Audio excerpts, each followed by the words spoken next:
Bem-vindo ao curso de Equações Diferenciais Ordinárias. Eu sou o Marcos Paulo e nesse episódio veremos mais aplicações das equações lineares de segunda ordem com coeficientes constantes.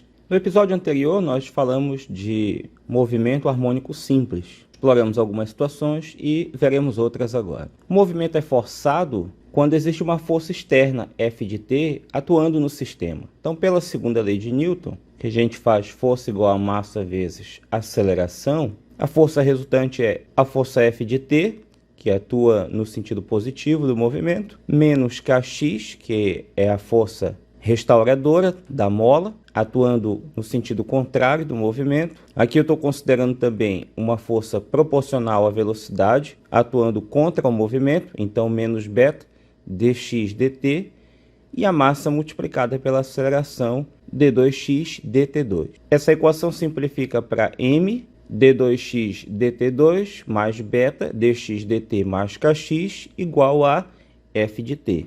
E dividido tudo por m, tem a segunda derivada de x, mais beta dividido por m vezes a primeira derivada de x, mais k dividido por m, x, igual a f de t sobre m. Essa equação é uma equação diferencial linear de segunda ordem, com coeficiente constante e não é homogênea. Então você pode usar qualquer um dos métodos que nós já vimos anteriormente, isto é, o da variação dos parâmetros ou dos coeficientes a determinar, para resolver esse tipo de equação. Vejamos o exemplo 7.25. Uma massa de 1 kg está suspensa por uma mola cuja constante é 8 newtons por metro.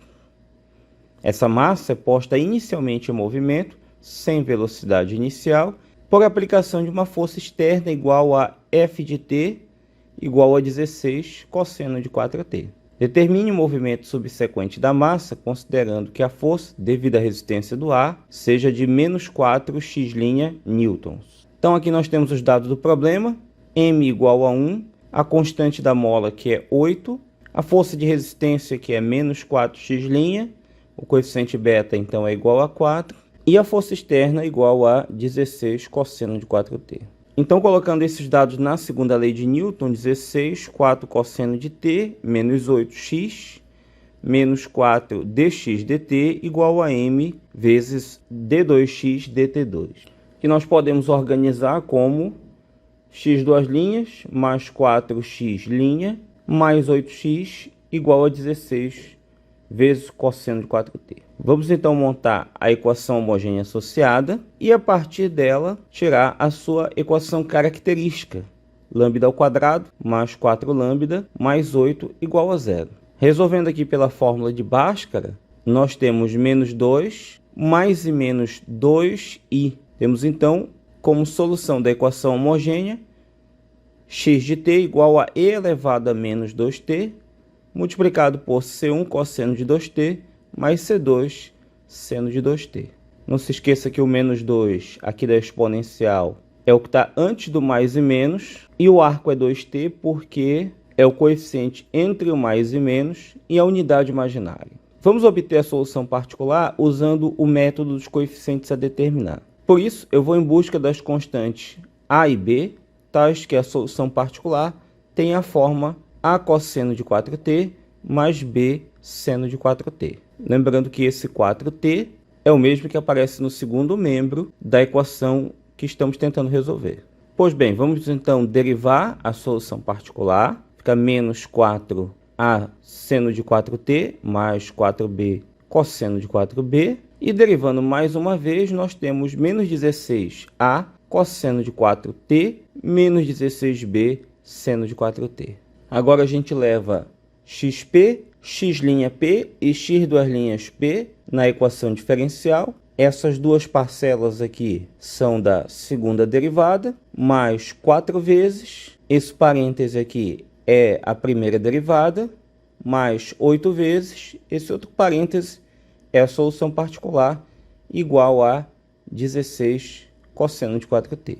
Aqui no primeiro membro dessa equação, nós vamos separar a turma do cosseno, que tem menos 16a, 4 multiplicado por 4b, o que dá 16b, e 8 multiplicado por a, 8a. Já a turma do seno tem menos 16b, que está aqui, 4 multiplicado por menos 4A, dando menos 16A, e 8 multiplicado por B, que está aqui. E no segundo membro, nós temos 16 cosseno de 4t mais 0 seno de 4t. E aí vamos comparar. O coeficiente do cosseno no primeiro membro tem que ser igual ao coeficiente do cosseno no segundo membro. E a mesma coisa para os coeficientes do seno.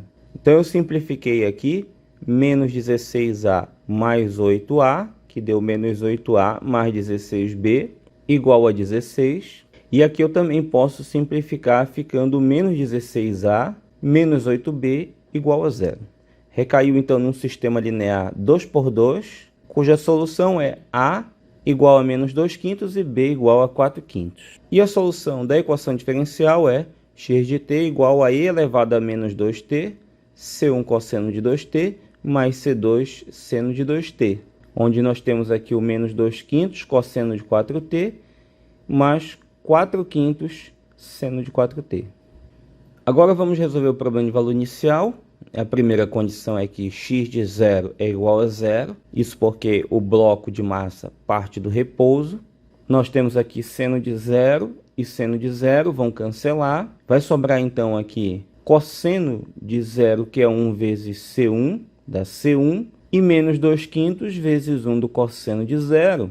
E isso nos leva a C1 igual a 2/5. Agora nós vamos derivar esta solução. Observe que é e elevado a menos 2t multiplicado por C1 cosseno mais C2 seno, é uma derivada do produto. E por isso nós temos aqui e elevado a menos 2t, menos 2C1 mais 2C2, cosseno de 2t, mais menos 2C1 menos 2C2, seno de 2t, 8/5 do seno de 4t, mais 16/5 do cosseno de 4t. Podemos então agora aplicar a outra condição inicial, que é x' de 0 igual a 0, e também já aproveitamos para substituir o valor de C1, que foi encontrado anteriormente.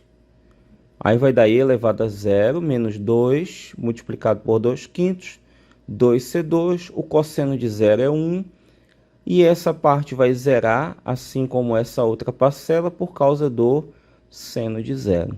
E acaba que a gente fica com menos 4/5 mais 2C2 mais 16/5 igual a 0. E sem dificuldade você conclui que o C2 é menos 6/5. Pronto, e a equação do movimento então fica x de t igual a e elevado a menos 2t, 2/5 do cosseno menos 6/5 do seno, ambos de 2t, menos 2/5 do cosseno de 4t e mais 4/5 do seno de 4t.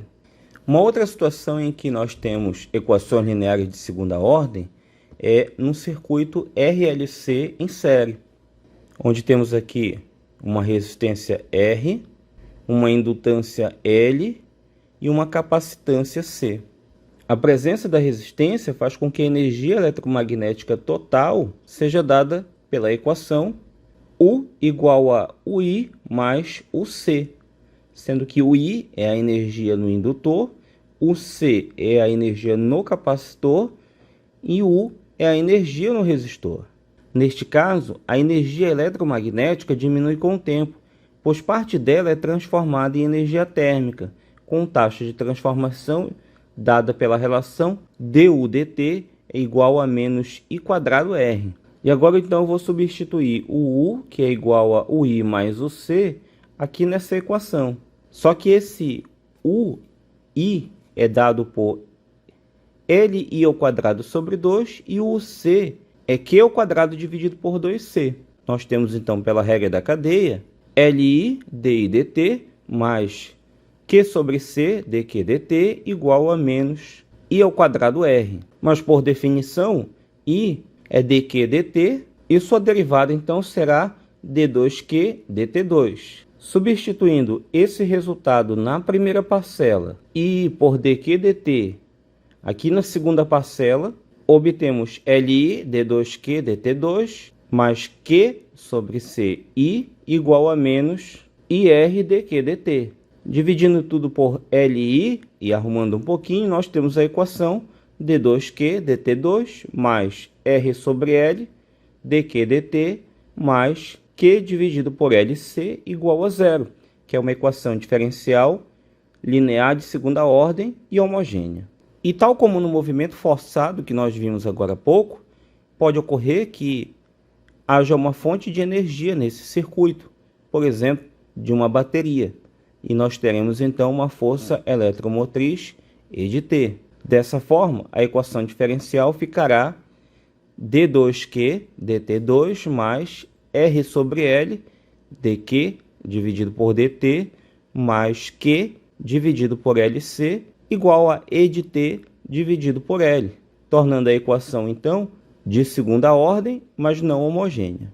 Exemplo 7.26. Um circuito RCL conectado em série tem uma resistência de 180 ohms, uma capacitância de 1 sobre 280 farad, uma indutância de 20 henrys e uma tensão aplicada de E de T igual a 10 seno de T.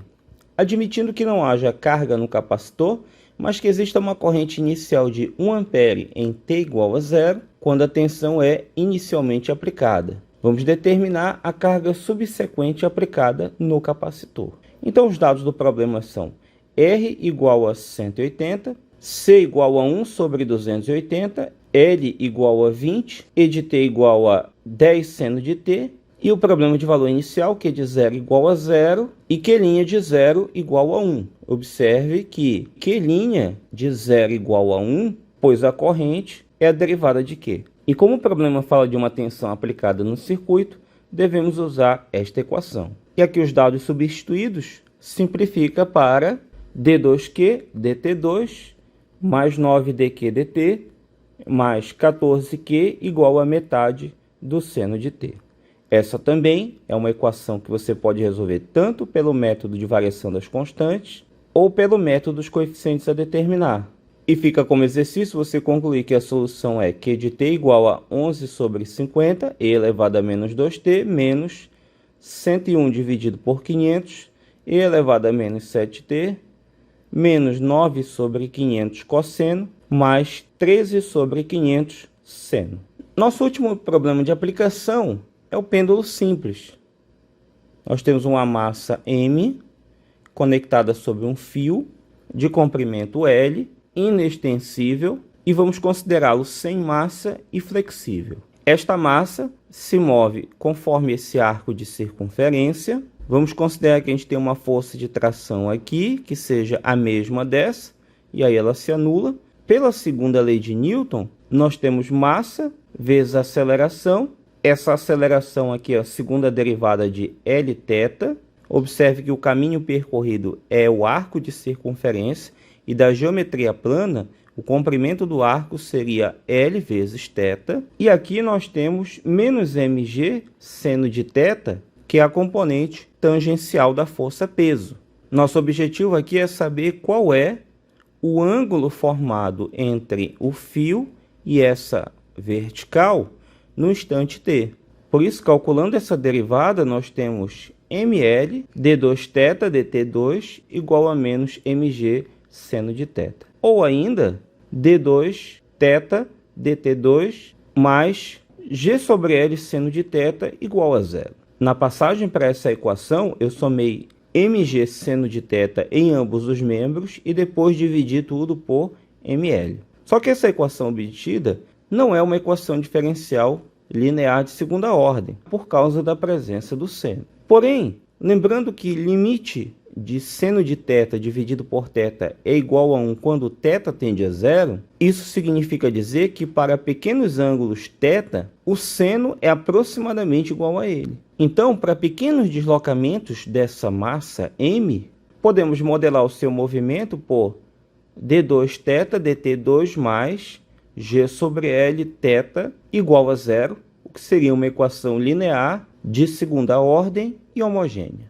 E aqui também podemos considerar que o movimento tem uma resistência proporcional à velocidade, o que justifica esse beta vezes derivada de θ, e a ação de uma força externa, F de t, o que justifica a presença do F de t dividido por ml. E nesse caso teríamos uma equação diferencial não homogênea, linear e de segunda ordem. E eu encerro aqui mais esse episódio, agradecendo sempre a sua audiência. Não se esqueça sempre de compartilhar, curtir, comentar. Traga seus amigos também para estudar conosco e tire suas dúvidas deixando os comentários. Eu espero que você tenha gostado. Vejo você na próxima aula. Até lá e bons estudos!